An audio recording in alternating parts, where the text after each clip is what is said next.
Thank you.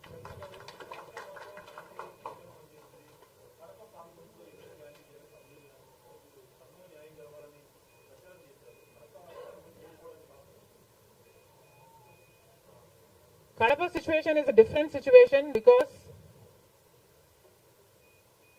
కడపలో MP ఉన్నాడు, MLA ఉన్నాడు, అధికార పక్షం. అక్కడున్న ప్రజలు భయభ్రాంతులు గురై బ్రతుకుతున్న ప్రజలు. ప్రభుత్వానికి వ్యతిరేకంగా అంటే యువజన శ్రామిక రైతు పార్టీకి వ్యతిరేకంగా పనిచేస్తే,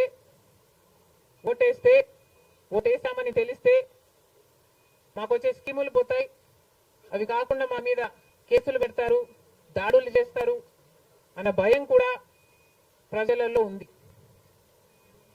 ఓటుకి 3,500 రూపాయల నుంచి ఇవ్వడం జరిగింది. విచ్చలవిడిగా డబ్బులు ఖర్చు పెట్టారు, డబ్బులు పని చేయకపోతే బెదిరించారు, లేకపోతే కేసులు పెడతామని, స్కీములు తీసేస్తామని, ఇలాంటి ఎన్నో ప్రలోభాలకు కడప ప్రజలు గురయ్యారు. ఇవన్నీ కూడా పనిచేశాయి. నేను కడపలో గెలవకపోవడానికి కారణం టైం అనే నేను అనుకుంటున్నాను. బికాస్ నేను కడపలో తిరిగింది కేవలం 14 రోజులు మాత్రమే.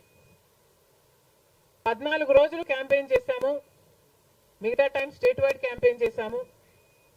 మేము 14 రోజులు ఎంత కష్టపడినా కూడా we were not able to cover most of the geographical area.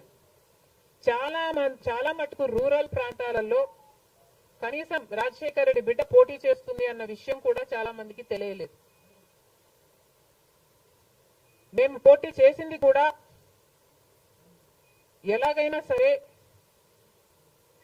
మళ్ళీ హంతకులు, హత్య చేపించిన వాళ్ళు చట్టసభలకు వెళ్ళకూడదు అని ఉద్దేశంతో మాత్రమే పోటీ చేయడం జరిగింది. సరే, అది జరగకపోయి ఉండొచ్చు, కానీ ప్రజల కంటే పైన ఉన్నది దేవుడు. ఐఎమ్ వెరీ ష్యూర్ వాళ్ళ పాపం పండుతుంది, పండే రోజు కోసం దేవుడు కూడా ఎదురు చూస్తున్నాడని నా అభిప్రాయం.